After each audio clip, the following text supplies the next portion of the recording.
Hey everybody, I'm CJ, and when I when I was a kid, and I'm using the term kind of loosely, I was probably about 16 or 17 or something like that.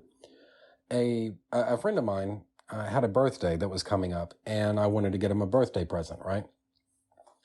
So I headed on up to the comic book store, and I just started looking around, and didn't take very long. I found what I was looking for. There basically the comic book store had they'd gotten in stock, just as I kind of figured they probably would, this compilation of Carl Barks Scrooge McDuck comics. And my friend was a tremendous Carl Barks fan. He loved those Scrooge McDuck comics, and I figured, well, if he likes Scrooge McDuck and he likes Carl Barks, odds are he's probably gonna want this gigantic treasury sized, I don't know if it was treasury sized, but there was some kind of super special big whoop-de-doo sort of, I don't know if I'd call it an omnibus, but it was basically a really big collection of Carl Barks Scrooge McDuck comics. And I figured, well, that would be a pretty good gift, for somebody who's a fan of such a thing. So within 5 minutes, there it was, found it, picked it up, and I was taking it up to the counter so that I could check out.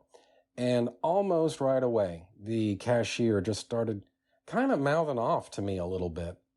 He was making fun of the fact that I was buying Scrooge McDuck comics because, I mean, let's face it, I think at that time, I think the big thing that everybody wanted to be seen buying at the LCS, I want to say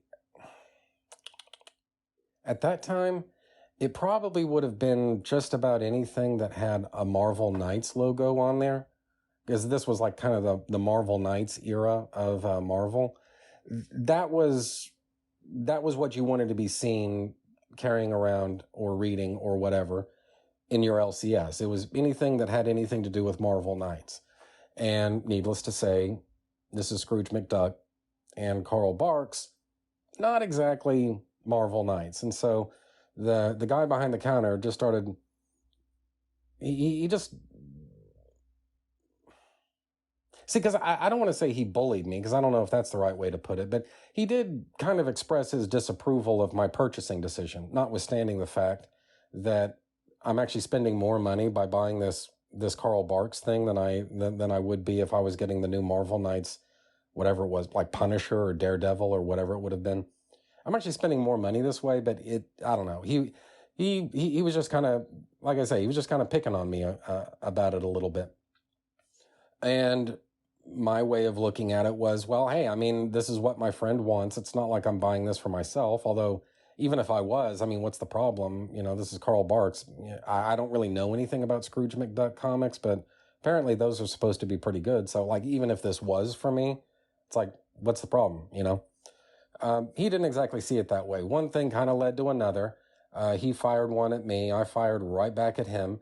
And actually, we're actually now to the point of having just like a full blown argument, just like right there in the middle of the LCS. And it's like, I'm actually kind of to the point where I want to jump the counter and kick this guy's ass, right?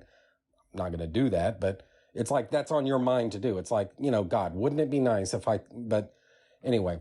And when I started thinking about it, it's not like this is the first time something like this has ever happened to me. When I started thinking back on it, like what were my favorite comics when I was growing up? Well, I liked Spider-Man. I'm a huge Superman fan. I mean, Superman, he's my guy, right? And just some other odds and ends. I remember when I was a really little kid, I liked Teenage Mutant Ninja Turtle Adventures, those comics from Archie. Those were they were not great, but they were all right. And so on and so on. Just basically, the younger I get, probably the more predictable my comic book preferences probably were. But the common denominator here is that I don't want to say like every single time I went into a comic book store, but a good number of times I can remember banter. You know, basically guys giving each other kind of a hard time. Guys sometimes giving me a hard time. Basically anything that you bought, you you might, somebody might, I don't know how good natured it was or it wasn't, but you might get called out on that a little bit. And one of the lessons I learned when I was a little kid is that if you're going to set foot in a comic book store, you pretty much need to be ready to get raw if you need to. Now, things had never gotten quite so bad as they did the Carl Barks day. I mean, that was pretty unusual. I've never behaved that way in a comic book store before or since, but there is sort of a regression towards the mean where if the person who is selling you your comics doesn't much approve of your purchasing choices, he might let you know. And it's kind of up for grabs. Well, how much is he kidding, really? And in some cases, you kind of have to figure he probably was. It's all in good fun, no big deal, don't take it personally. But there were other times, though, where, like the Carl Barks thing, where I think there was maybe a little bit of malice behind it. But like I say, what this all boils down to is that you had to go into the comic book store and you had to be ready to hold your own. You needed to be able to get raw with people. And if they fire something at you, you fire right back at them. And there was, for lack of a better way to put it, there was the expectation of repartee. You needed to be able to not even just defend what you're buying. You need, like I say, you need to be able to fire a couple salvos of your own back at whoever's firing at you. This was just the nature of going into a comic book store. I don't really remember that changing, like the culture of comic book stores changing all that much until I was probably in my 20s, something like that, mid-20s perhaps. And that's just the way that I remember things going. And that was the case in virtually every comic book store that I ever went to, of which when I was a kid, probably by the time the Carl Barks thing had happened, who keeps track, but I would probably say I'd been in at least 10 or 12 different comic book stores for sure by that point. I probably patronized maybe 10 or 12, if not more, comic book stores where I went in there and sure enough, I had to tangle with somebody a little bit and, hey, I don't like what you're buying, fuck you. And so I come back with, well, I don't like what you're buying, so fuck you. Ha ha ha. And that was just the way that things were done. And what I find is that when men experience, or boys for that matter, boys or men, when we experience things like this, we just kind of put these types of experiences down to, well, hey, that's just how things are in the comic book store. I mean, they're going to pick on you a little bit. Or, I guess maybe another way of looking at it is, hey, you go into the comic book store, you need to have a couple zingers in mind because you might need them before you walk back out the door. That's just the way that things were done. And that seems to be the way that men kind of operate. We pick on each other, we give each other a hard time. And like I say, in the great majority of cases, it probably was all in good fun. But every once in a while, you do come across somebody who comes off like an authentic asshole. But it's like the remedy for that is still the same. He's firing at you, you fire right back at him. Everybody has a good time, and then we all go home. No big deal. That seems to be the way that men do things. And I've noticed that women just do not seem to operate that way for whatever reason. Prosecution's Exhibit A, Emilia Clarke, this kind of fluffy Variety article talking about Emilia Clarke's menstruation comic book, which we will be coming back to momentarily. Talking about her menstruation comic book, the article starts off by saying, as a kid in London, Emilia Clarke got a distinct vibe from her local comic book shop. No girls allowed. The Emmy nominee of the lead of the HBO pop culture juggernaut, Game of Thrones, was therefore doomed. Actually, I'm going to put this on pause.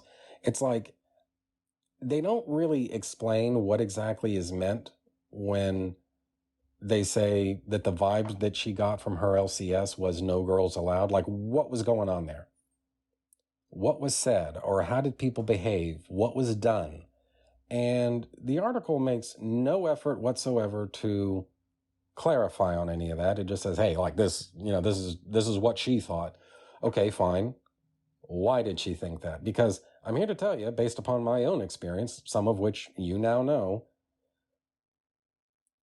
at least back in the 90s and somewhat into the early 2000s, and maybe even the mid 2000s. I mean, who's to say? But point is, there's a span of time when walking into any LCS, I assume anywhere in the world, you're going to need to stand up for yourself a little bit. Not in like in a way where like you're being bullied, but there are going to be people out there who, like I say, they're going to have a few zingers for you, so you need to have a few zingers for them. And is that what was going on here, or did somebody actually come over to her and say, "Hey, no girls allowed"? There is no elaboration on this. This is literally all we get. So for me, it's worth it to even ask, like, did this even really happen, or is this like framing on the part of the article? And we don't get any explanation about that either. Bottom line is, I can't speak for anyone else, but I, for one, have a sort of a hard time picturing Emilia Clarke shopping in a comic book store. Maybe she did. I don't know. It's not like I know her, but she has never seemed, to me anyway, like the kind of person who, if everyone was just being nice, shiny, happy, friendly people, she would be more inclined to shop at a comic book store. I have never gotten that impression from her. Like I say, maybe I'm wrong. It's not like I know everything, but this article is already not off to a good start at all. But basically, you have to cut through a lot of third wave feminism type stuff, and before we start getting into seemingly more objective territory. Basically, the article shifts towards Emilia Clarke's brand new comic book, MOM, Mother of Madness, will publish in July from Image Comics, co-written by Clarke and Marguerite Bennett, with art from Lila Liez, I guess is how you pronounce that. I don't actually know. Clarke says, "In doing my research, I found that 16% of comic book creators are female, according to a 2019 study, and only 30% of comic book characters are women. On the other hand, roughly half of comic book buyers are female." And I'm just going to put this on pause and say, you know what? Just full stop. I'm calling bullshit on that, okay? I do not buy that number at all. About half of comic book buyers are female. I'm sorry. No, I don't buy that. I don't buy that for 1 minute. Now, I guess maybe if we redefine manga as comic book, then yeah, maybe it is 50%. Maybe that's true, but let's cut this shit, guys. When people say the word comic book, nobody, literally fucking nobody at all is talking about manga. If they're talking about manga, they say manga. If they're talking about comic books, which is to say American and or European pamphlets that have pictographic stories, sequential pictographic stories published therein, that's what they're talking about. If they mean comic book, they say comic book. If they mean manga, they say manga. The only people who seem to confuse the two are people who are trying to mislead you into thinking that women buy 50% of comic books, okay? Don't be an idiot. Don't believe that, because I sure as shit don't. You want me to believe that 50% of women buy comic books? Then show me a study that, number one, documents that, and then number two, recognizes and then defines the difference between comics and manga. All right. You show me a study that does both of those things. Even then, I'm still going to be slightly skeptical, but I'll give it some consideration. I'll let you know what I think. But it's just the way that it is right now. I'm sorry, that is bull fucking shit, and I don't buy a single word of that. But we're actually not done. We're actually not down to the high concept of what this article is. What is this comic book actually fucking about? And I sort of alluded to that just a minute ago. But basically, number one, it's a Valentine to single mothers, because if there's one thing the world needs right now, it's more single mothers. So that's number one. But number two, the article says another key identifier for the character is that all of her powers manifest from her menstrual cycle. Clarke says the bloating, the hair growth, the mood swings, the acne, all of it. We hate that when it happens, speaking for myself and everyone else I've ever met who has had a period. What if we turned that around and made the period something that we can feel as this unique, crazy, superhuman thing that happens in our bodies? When Maya's scared, she goes invisible. When she's angry, she has superhuman strength. She can swing like Spider-Man from her armpit hair. I shall read that again. Please look at the screen. I am not making this up. Emilia Clarke is poised to make some amount of money from a comic book where she says, and I quote, she can swing like Spider-Man from her armpit hair.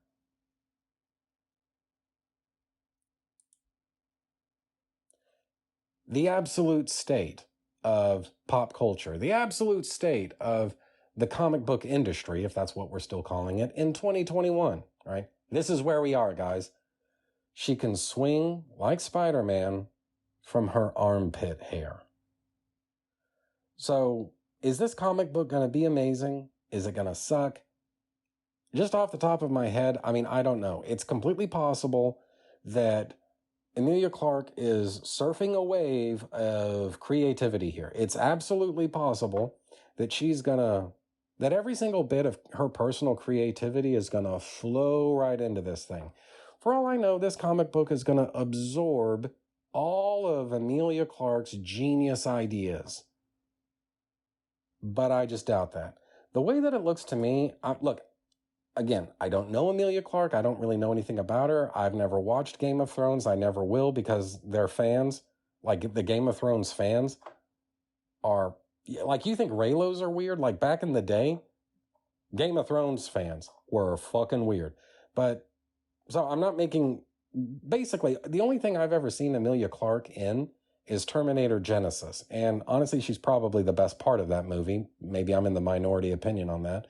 But all the same, the way that it looks is that Emilia Clarke pulled some strings at Image Comics so that she can basically get her little vanity thing done. Maybe she's throwing some work to some friends of hers. I don't really know. But this, I swear to God, this is like the new warriors, like the Daniel Kibblesmith new warriors of 2021. That's what this is shaping up to be. This is just read this stuff, right?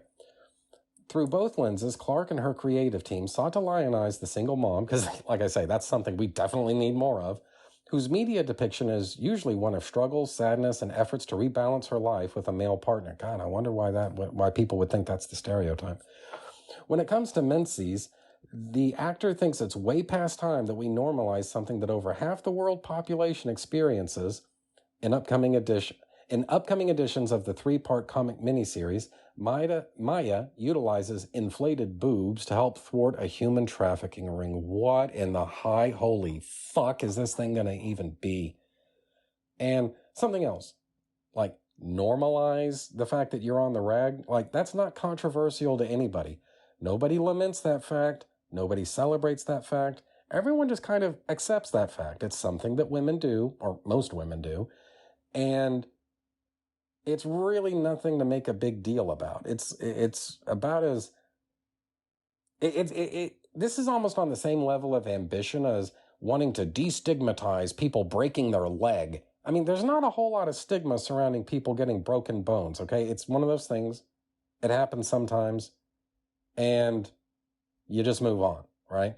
And in the case of women, generally speaking, this is something that they do, or that their bodies do, once per month.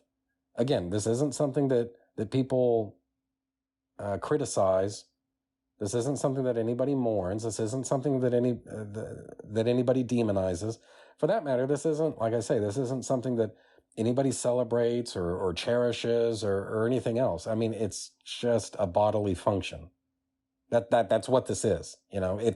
It's almost like we need to destigmatize people going to the bathroom. I mean, is that really controversial? Is there anybody out there who, I don't know, that is the stupidest fucking thing I've ever read. And to put that in perspective, I went to public school, and wouldn't you know, we're almost near the end of this.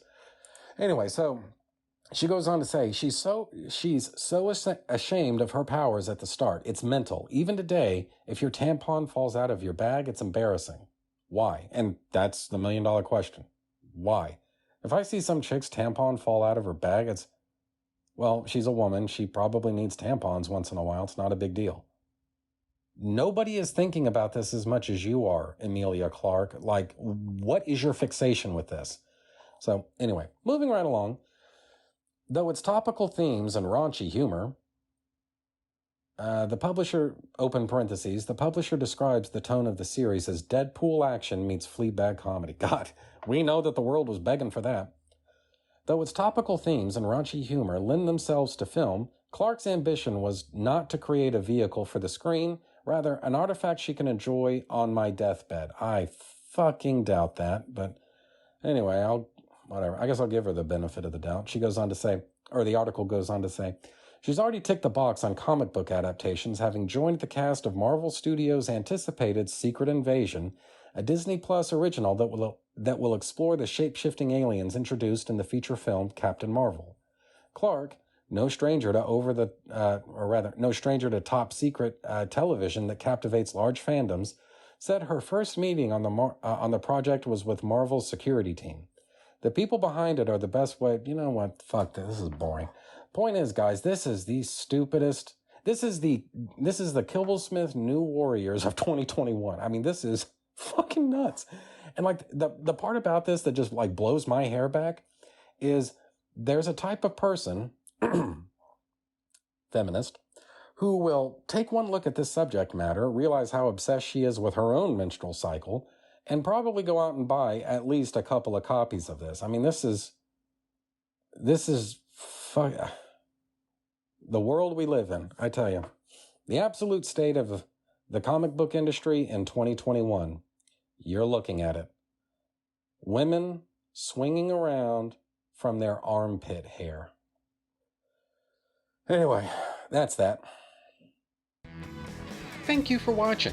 Subscribe, make sure you're still subscribed, comment, like, and share this video because it really helps me out. Also, you can find me on Twitter at Cole Loves Comics.